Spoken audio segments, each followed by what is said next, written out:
சென்னை நகரத்தின் ஒரு நடுத்தர குடும்பத்தில் பிறந்து 4 வயதில் பியானோ வாசித்த சிறுவன் திலீப் 25 வயதில் அல்லா ரக்கா ரஹ்மானாக மாறி 17 வருட நீண்ட பயணத்துக்கு பிறகு அமெரிக்காவின் கோடாக் தியேட்டரில் ஆஸ்கர் பரிசு வழங்கும் விழாவில் ஒரு ஞாயிற்றுக்கிழமை மாலையில் காத்திருந்தார். ஆஸ்கர் பரிசு அறிவிக்கப்பட்டது. ரஹ்மான் 2 பரிசுகளை வென்றார். எப்போதும் போல் அடக்கமாக புன்னகை செய்தபடி அந்த பரிசுகளை பெற்றுக்கொண்டார்.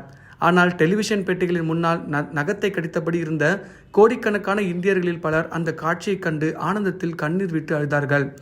ஆஸ்கர் கமிட்டியின் 80 வருடத்து சரித்திரத்தில் 2 ஆஸ்கார் வென்ற ஒரே இந்தியர். ரஹ்மான் ஆஸ்கார் பரிசு பெற்ற போது மேடையில் சொன்ன வார்த்தைகள், எல்லா புகழும் இறைவனுக்கே. என் வாழ்க்கையில் அன்பா வெறுப்பா இந்த 2இல் ஒன்றை தேர்ந்தெடுக்க வேண்டிய கட்டம் ஒன்றிருந்தது.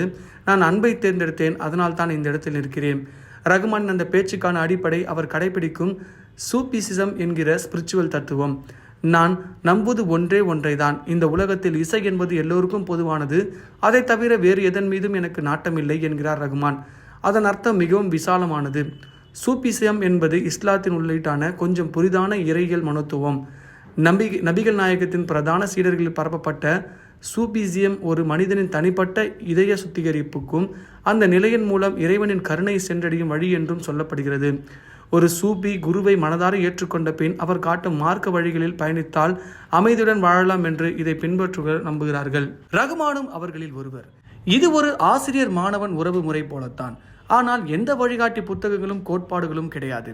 ஒரு குருவின் மூலம் தான் என்கிற எண்ணம் நீக்கப்பட்டு கடவுளிடம் பரிபூர்ணமாக சரணடைவதுதான் இதன் ஆதார தத்துவம்.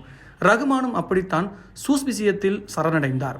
முதலில் அவருக்கு கிடைத்த குரு ஹரிபுல்லா முகமது காத்ரி, பிர் காத்ரி. அதன் பிறகு அந்த இடத்துக்கு வந்தவர் ஆந்திராவில் இருக்கும் அவருடைய மகன் கரிமுல்லா ஷா. இன்று வரை அவர்தான் ரஹ்மானின் சூபி குரு. மாலிக் பாபா என்று அவரை அழைக்கிறார் ரஹ்மான். தான் தொடங்கிய இசைக்கல்லூரிக்கு KM மியூசிக் கான்சர்வேட்டரி என்று பெயரிட்டு இருக்கிறார் ரஹ்மான். KM என்பது கரிமுல்லாவின் சுருக்கம். அதே போல பஞ்சதன் ஸ்டுடியோவும் இப்போது AM ஸ்டுடியோ என்று ஆகிவிட்டது. AM என்பது ஹரிபுல்லா மகோதின் சுருக்கம். லகான், கஜினி போன்ற படங்களில் ரஹ்மானுடன் பணியாற்றிய அமீர்கான் ரஹ்மானின் சூஸ்பிய ஈடுபாடை பற்றி ஆச்சரியமாக பேசுகிறார். அவரிடம் அது பிரமாதமாக ஒர்க் அவுட் ஆகி இருக்கிறது. தான் நம்பும் தத்துவத்தில் முழுவதுமாக சரணடைந்திருப்பதால் தான் அவரிடமிருந்து இப்படி ஓர் அபூர்வமான இசை பிறப்பதற்காக நான் நினைக்கிறேன். எதற்கும் அலட்டிக்கொள்ளாத அமைதியான மனிதராகவும் அவரை அந்த தத்துவம் மாற்றியிருக்கிறது என்கிறார் அமீர்கான். ஒரு முறை பெங்களூரு பேலஸ் மைதானத்தில் ரஹ்மானின் மாபெரும் இசை நிகழ்ச்சி ஏற்பாடாகியிருந்தது. திடீரென்று பெருமழை பொழிந்தது. சூறாவளி காற்று அடித்தது. மைதானத்துக்குள் வெள்ளம் புகுந்து மேடையின் பின்புலத்தில் இருந்த செட் சரிந்து விழுந்தது. ரசிகர்கள் என்ன செய்வதென்று புரியாமல் தவித்தார்கள். கிரீன் அறைக்குள் சென்ற ரஹ்மான் கதவை சாத்திக் கொண்டார். அமைதியாக பிரார்த்தனையில் ஈடுபட்டவர் அரை மணி நேரத்துக்கு பிறகு வெளியே வந்தார். மேடைக்கு சென்றார். ரசிகர்களிடம் இந்த நிகழ்ச்சி நடக்க வேண்டுமா அல்லது ரத்து செய்து விடலாமா என்று கேட்டார். ரசிகர்கள் நிகழ்ச்சி வேண்டும் என்கிறார்கள். புன்னகைத்த ரஹ்மான் கச்சேரியை ஆரம்பித்தார். மழையும் காற்றும் அதிசயம் போல் நின்றது. ஏறக்குறைய 2 மணி நேரம் கச்சேரி நடந்தது. கடைசி பாடலான வந்தே மாதரத்தின் இறுதி பாறை ரஹ்மான் வாசித்த போது மழை மீண்டும் கொட்ட ஆரம்பித்தது.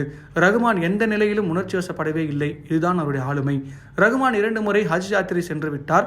ஒரு முறை ஹஜ் பயணம் செய்த போது தெருவில் ஒருவர் மையா மையா என்று குடிநீரை வித்தியாசமான ஓசையில் விற்றுக்கொண்டு சென்றாராம். அரபி மொழியில் மையா என்றால் தண்ணீர்.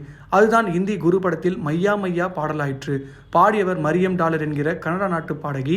ஸ்லம்டாக் மில்லியனர் படத்துக்கு அடுத்து ரஹ்மானின் பெரும் சாதனையாக டில்லி 6 பட பாடல்களை சொல்லலாம்.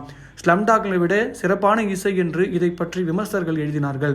லண்டனில் R&B பாடகர் ஆஷ் சிங், ஜாஸ் பாடகி விவியன் போச்சா, மொஹத் சௌஹான், மசாகலி புகழ், ரேகா பரத்வாஜ், ஸ்ரத்தா பண்டிட், சுஜாதா மம்ஜார், கைலாஷ் கெர் மற்றும் ஜாவேத் அலி ரஹ்மானின் மிக சிறந்த பாடல்கள் ஒன்றாக கருதப்படும் 9 நிமிட அரிசியான் என்கிற சூபி வகை காவாலி பாடலை பாடியவர்கள் என்று தேடி தேடி இந்த படத்தில் சூப்பர் சிங்கர்களை அறிமுகப்படுத்தினார் ரஹ்மான்.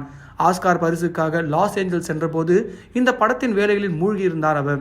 ரஹ்மானின் சமூக பணிக்கான வேலைகளும் ஓசைப்படாமல் தொடர்கின்றன. உலக சுகாதார கழகத்தின் கிபிலி டிபி நோய் எதிர்ப்பு பிரச்சாரத்தின் உலக தூதுவர் பதவி அவருக்கு அளிக்கப்பட்டது. சேவ் தி சில்ட்ரன் அமைப்புக்காக அவர் இணைந்து பணியாற்றுகிறார். உலக புகழ்பெற்ற இசை கலைஞர்களான ஃபரு ஹோல்மேன், நீல் பிரிம்சோர் போன்றவர்களுடன் இணைந்து ரஹ்மான் இசையமைத்த இந்தியன் ஓஷன் என்கிற பாட்டின் மூலம் கிடைத்த பணம் இந்தோனேஷியாவில் சுனாமியால் பாதிக்கப்பட்டவர்களின் நிவாரண நிதிக்கு போய் சேர்ந்தது. தி பானியன் ஃப்ரீ ஹக்ஸ் கேம்பெயின் போன்றவற்றுக்காகவும் அவர் இசையமைத்து நிதி திரட்டி தருகிறார். கேஎம் மியூசிக் கல்லூரியில் பல ஏழை குழந்தைகள் இசை கற்கிறார்கள். ஏழை குழந்தைகளின் இலவச கல்விக்கான ஏஆர் ரஹ்மான் ஃபவுண்டேஷன் வேலைகள் நடக்கின்றன. கனவின் இசை தொடர்ந்து பயணிக்கிறது வெவ்வேறு சிகரங்களை நோக்கி.